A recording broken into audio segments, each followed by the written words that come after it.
I am. Oh. Can you mute this bad boy? That's making noises, like your team's notifications. I mean, I don't know that it's a huge problem. Mic is on. Make sure this mic is on.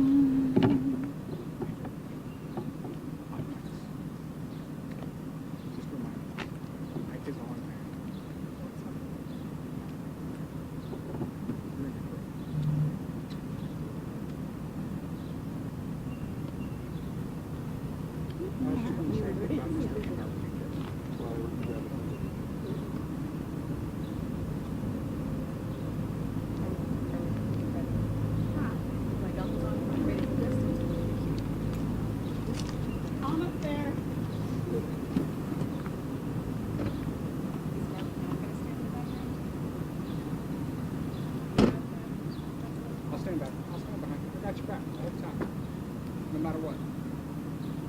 Unless you mess up. You're on.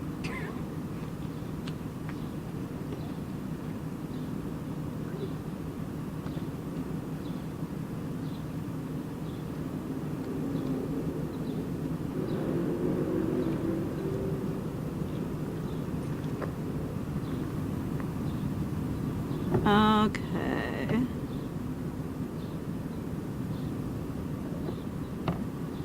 I think we should be good. Let me start this and just make sure that I can hear it. Are you guys ready? Do you want to walk over here and I'll jump in and introduce everybody? Stand next to me.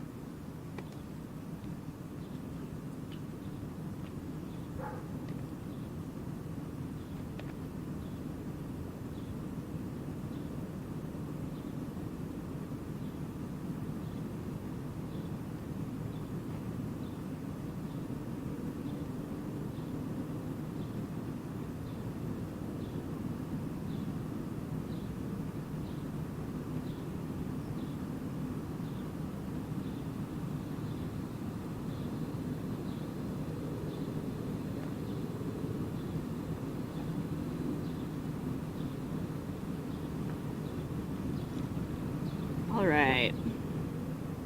Are we ready? Okay. Thank you all for being here. My name is Captain Krista Stedman. That's CHRISTA STEDMAN. I am the Public Information Officer for Austin Travis County EMS. We are here this evening to provide you all with an update on the outbreak of overdose incidents that Austin Travis County EMS and our public safety partners have responded to throughout the day today. I want you guys to keep in mind that this is an evolving situation, and so any numbers or statistics we give are very likely to change as we progress through the evening and into tomorrow. So you'll be speaking with Division Chief Angela Carr, who is Division Chief over our Integrated Services Division, as well as Chief Deputy Medical Director Dr. Heidi Abraham. I do want to stress that this is something that is affecting all populations across the city. We have had a couple of areas where incidents are concentrated, but this is affecting the entire city. We will not be able to speak to any of the investigative piece or anything that the Austin Police Department would be addressing, so I just want to lay that out. And we will not be able to speak to anything regarding any of the activities involved with the protest on campus. So with that, I will hand it over to Chief Carr. After Dr. Abraham is done speaking, we'll take a couple of questions. Okay, Chief Carr?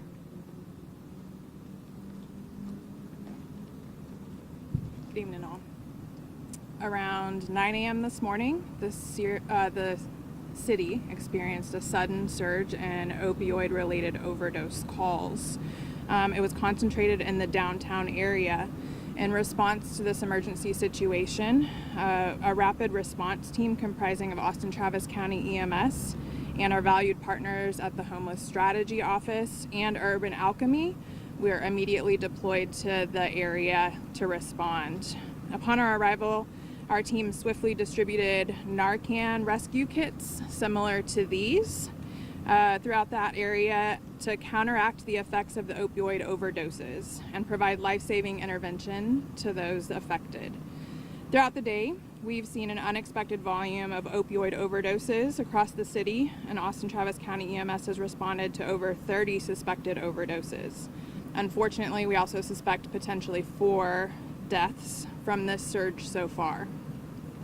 I want to emphasize the safety and well-being of our residents are the top priority, and we're working diligently to address this crisis. We're actively coordinating efforts to ensure that all necessary resources are being mobilized, and we are going to assist in all of those affected by this outbreak.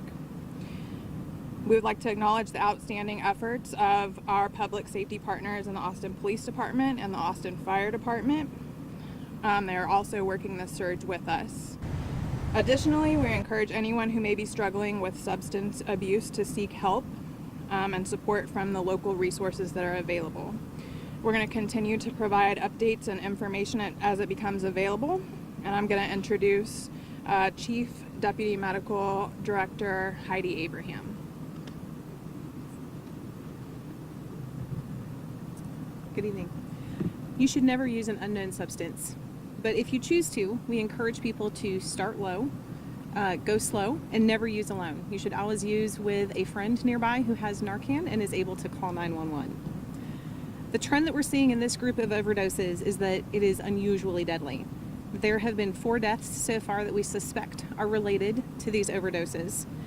We've not experienced overdoses of this volume in several years. The trend that we're seeing with this group is we have about 2 to 3 calls per day.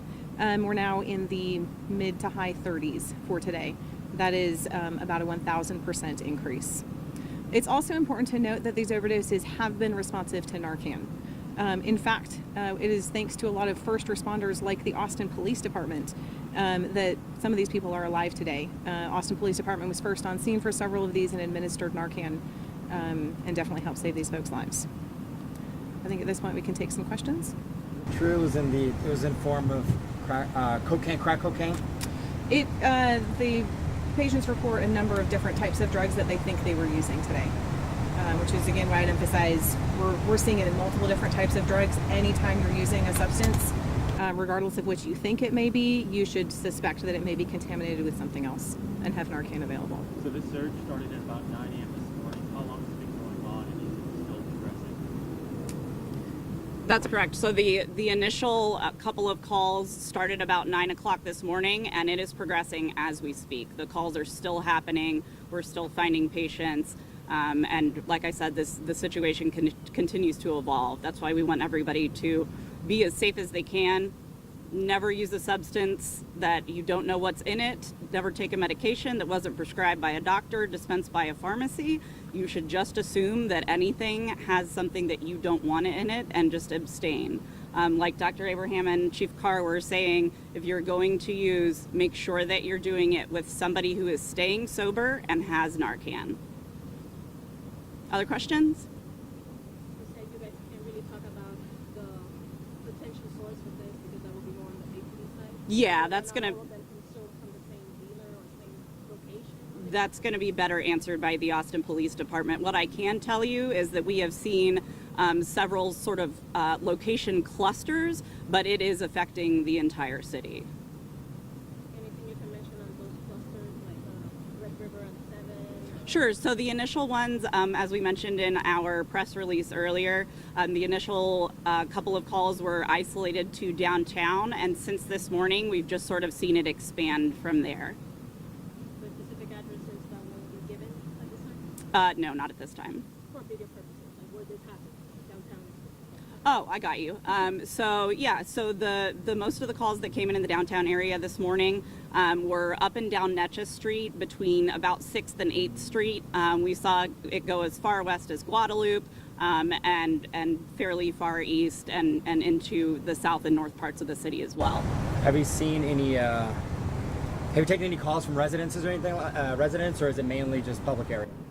So this is happening at residences, at businesses, and in areas accessible to the general public. And you can't answer to anything as to why this is happening?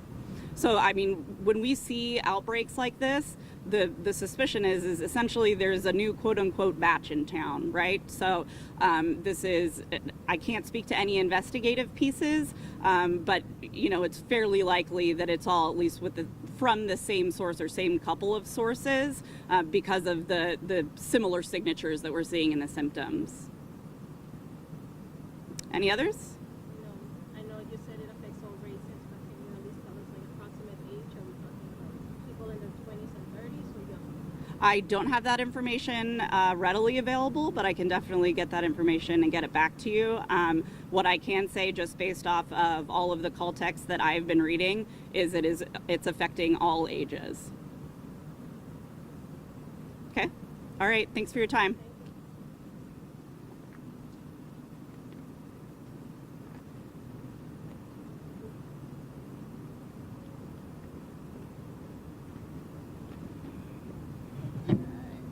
Thanks for coming, y'all. For having us. And thanks for saving me with the duck.